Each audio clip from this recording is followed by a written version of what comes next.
Figure बनता है M1 M2, ठीक है। ये हमारा M1 M2 ये अवतल दर्पण यानी कि इधर की तरफ पॉलिश की गई होती है, ठीक है, इधर की तरफ पॉलिश की गई होती है ताकि जो भी रेस इसमें गिरे वो बाहर की ओर न जाए, है ना। और इसमें क्या होता है, ये अवतल दर्पण है ना, अवतल दर्पण में हम ये समझेंगे कि अवतल दर्पण में हम समझेंगे कि मुख्य अक्ष क्या होता है, ध्रुव क्या होता है, वक्रता केंद्र क्या होता है। ये जो भी टॉपिक्स मैंने लिखा है इस टॉपिक्स के विषय में उसमें हम लोग समझेंगे। इसमें M1 और M2 जो है ये दर्पण है, गोलीय दर्पण है और उसमें भी अवतल दर्पण है। अवतल दर्पण में ये जो दर्पण का द्वारक, इसमें एक पॉइंट बढ़ा लीजिए, दर्पण का द्वारक, एक दर्पण का द्वारक होता है, एक पॉइंट बढ़ा लीजिए। ये दर्पण का द्वारक इसमें होता है M1 और M2, ठीक है। ये पूरा M1 से लेकर के और M2 तक जो चाप कटी हुई है गोलीय दर्पण का, ये हमारा दर्पण का द्वारक होता है। दूसरी चीज, इसके बीच से होकर के एक रेखा खींची जाती है जिसे बोला जाता है मुख्य अक्ष। मुख्य अक्ष, इस मुख्य अक्ष को एक तरीके से यक्स डैश से इंडिकेट कर देते हैं नॉर्मल समझने के लिए, ठीक है। ये हमारा जो ये एक्स एक्सिस रेखा है ये हमारा मुख्य अक्ष होता है, ठीक है। और मुख्य अक्ष और दर्पण का द्वारक का जो मध्य बिंदु, कटान बिंदु होता है, इसको P से इंडिकेट करते हैं। ये दर्पण का ध्रुव होता है, दर्पण का ध्रुव होता है। यानी कि आपको दर्पण का द्वारक M1 M2, फिर ये X और X डैश मुख्य अक्ष, यहाँ पॉइंट P दर्पण का ध्रुव हुआ। अब हम बात करेंगे वक्रता केंद्र की। तो वक्रता केंद्र क्या होता है कि अगर मान लीजिए ये अवतल दर्पण का स्ट्रक्चर कहीं कटा हुआ भाग ही होता है अवतल दर्पण, यहाँ से मैंने काट दिया तो ये वाला पोर्शन हमारा क्या है, अवतल दर्पण। तो इसका है ना, इसका कहीं न कहीं एक केंद्र होता है। ये गोलीय दर्पण है ना, अवतल दर्पण गोलीय दर्पण होता है। तो अवतल दर्पण गोलीय दर्पण होने की वजह से गोल होता है, तो इसका कहीं न कहीं केंद्र C होगा। तो इसका अगर यहाँ पे अगर मान लेते हैं यहाँ पर इसका बिंदु C, या C क्या है, इस दर्पण का जो भी अवतल दर्पण है, इस दर्पण का मेन सेंटर होता है, केंद्र होता है, वृत्त का केंद्र होता है, गोलीय का केंद्र होता है। इसी केंद्र को हम बोलते हैं वक्रता केंद्र। वक्रता केंद्र को हम इंडिकेट करते हैं C से और दर्पण का ध्रुव इंडिकेट होता है P से। आरी बात समझे, C और P यानी वक्रता केंद्र, ये वक्रता केंद्र हमारा C हो गया और ध्रुव P हो गया। इस कंडीशन में वक्रता त्रिज्या की हम बात करेंगे।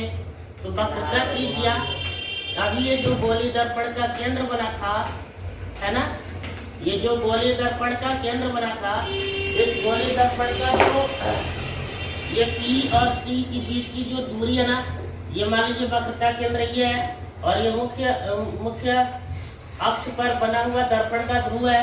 इन दोनों के बीच की जो दूरी आ रही है ना PC, ये PC हम R से इंडिकेट करते हैं। ये होता है वक्रता त्रिज्या। यहाँ से और यहाँ के बीच की दूरी हमारी हो जाएगी वक्रता त्रिज्या। P से और C के बीच की दूरी क्या हो जाएगी, वक्रता त्रिज्या, ठीक है। P से C के बीच की दूरी क्या हो जाएगी, वक्रता त्रिज्या। अब इसमें मुख्य फोकस दूरी की बात हम करेंगे।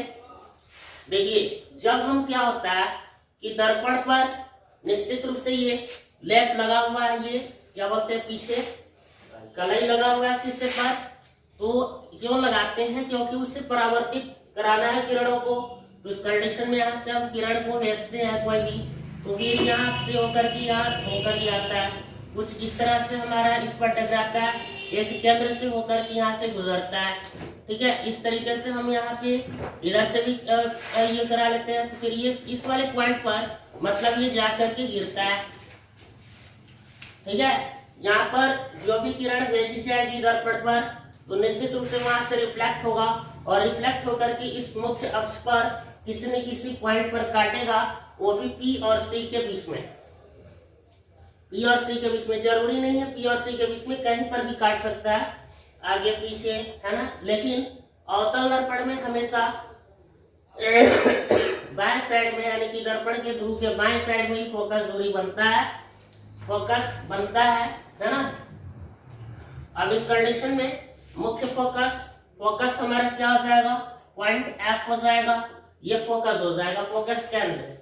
अब हम फोकस दूरी की अगर हम बात करें तो P से और F के बीच की दूरी, ठीक है, P से और F के बीच की जो दूरी होगी PF, वह हमारा फोकस दूरी हो जाएगा। इसे स्मॉल f से इंडिकेट करते हैं, है ना। यहाँ से P और F के बीच की जो दूरी बन रही है उसको स्मॉल f से इंडिकेट करते हैं। ये जो बीच की दूरी बना P और F के बीच की दूरी, वह फोकस दूरी हो गई। PF हमारा फोकस दूरी हो गया, ठीक है। इस हिसाब से अविलंब जो होता है दर्पण पर बनने वाली जो मुख्य अक्ष से अविलंबवत रेखा जो भी खींची जाती है वो हमारा क्या होता है, दर्पण का अविलंब होता है। फोकस तल की अगर हम बात करें, फोकस तल, तो फोकस तल का मतलब ये जो कि ये फोकस बिंदु है हमारा F, फोकस बिंदु से ये देखिएगा ऊपर नीचे हम रेखा खींच रहे हैं, ये फोकस तल से, ये हमारा क्या है, फोकस तल। ये जो रेखा हम खींच रहे हैं फोकस बिंदु से होती हुई जा रही है, ये हमारा एक लेयर होता है और इस लेयर को हम बोलते हैं फोकस तल। प्रतिबिंब से ध्रुव की बीच की दूरी, अब इसमें क्या होता है ना, कि एक दर्पण है भाई, बोलिए ये क्या बोलते हैं, अवतल दर्पण, मुख्य अक्ष है, C होगा, इसी तरह से F होगा, P होगा, ये सब सिस्टम होगी इसके आधार पर। होता क्या है, इस मुख्य अक्ष पर एक हमने ऑब्जेक्ट रखा, इस ऑब्जेक्ट को O डैश रखा नाम, इस ऑब्जेक्ट से मैंने आरेख खींचते हुए इस पर हमने पॉइंट पर जो है परावर्तित होकर के यहाँ पे गिर रही है और इसको हम सीधा मिला रहे हैं इधर, ठीक है। इसको हम एक बार नीचे देख रहे हैं परावर्तित स्ट्रक्चर पर और एक बार ये समानांतर देखते हुए दिखा रहे हैं, तो इस कंडीशन में यहाँ पर हमारा एक बिंदु आ जाता है, ये हमारा I और I डैश बन जाता है और ये वक्रता केंद्र होता है C। समझ रहे हैं आप लोग। यहाँ पर वस्तु है O डैश, वक्रता केंद्र C, और यहाँ पर देखिए O से हमने एक किरण आरेख खींचा जो कि प्रकाशीय व्यंजक अर्थात जो मुख्य अक्ष है उसके समानांतर जा रही है, यहाँ से रिफ्लेक्ट होकर के फिर परावर्तित होकर के फाइनल नीचे की ओर आ रही है, और फिर यहाँ पे मैंने डायरेक्ट दर्पण को नीचे की ओर देखा, दर्शन किया, तो उस कंडीशन में पॉइंट I डैश और I पर जाकर के काटती है, तो इसमें जो I और I डैश है वो प्रतिबिंब है, ठीक है। I और I डैश वह प्रतिबिंब, और इसमें जो O और O डैश है ये हमारा वस्तु है। समझ रहे हैं आप लोग, ये O डैश वस्तु है और I डैश प्रतिबिंब है। अब देखिए O डैश और P यानी कि O से P के बीच की दूरी, O से P की बीच की दूरी अर्थात OP, इसको U से इंडिकेट किया जाता है। U हमारा क्या होता है, वस्तु और ध्रुव के बीच की दूरी, वस्तु माने O और ध्रुव माने प्रकार, ये दर्पण का ध्रुव P है, इन दोनों के बीच की जो दूरी बन रही है यहाँ देखिए नीचे, इसको हम U से, स्मॉल U से इंडिकेट करते हैं, है ना, P से और O के बीच की दूरी। अब जो परछाई यानी कि प्रतिबिंब बन रही है I से P के बीच की दूरी, यहाँ I आ जाइए I पर और P के बीच की जो दूरी बन रही है, इन दोनों के बीच की दूरी को हम V से इंडिकेट करते हैं, ठीक है। U और V यानी कि दर्पण का U जो होता है वस्तु की और ध्रुव के बीच की दूरी होती है, और प्रतिबिंब से और ध्रुव के बीच की जो दूरी आ रही है I P, ये हमारा बन जाएगा V, और फोकस यानी कि PF बराबर F है ये, तो ये फोकस दूरी है, U है और V है। इस तरह से हम देखते हैं अवतल दर्पण में, ये हमने आपको अच्छी तरह समझाने का थोड़ा सा प्रयास किया। सेम ऐसे ही एक हमारा दर्पण आता है, उस दर्पण को बोलते हैं अवतल दर्पण। एक दर्पण आता है उसको हम बोलते हैं अवतल दर्पण, और इस अवतल दर्पण में इधर की तरफ आप देख सकते हैं तलई लगा हुआ है, और इधर सेम प्रोसीजर हमारी अवतल दर्पण की भांति होती है। इसमें भी ये सारी चीजें होती हैं, ठीक है। इसमें भी उत्तल दर्पण में भी ये सारी चीजें होती हैं, थोड़ी बहुत परिवर्तित आगे पीछे पॉइंटेबल चेंजिंग होती है, लेकिन सारी चीजें इसके अंदर भी होती हैं, या भी इसके अंदर मुख्य अक्ष, बाकी ये पॉइंटेबल इसी के आधार पर इसी प्रकार से हम लोग कर सकते हैं।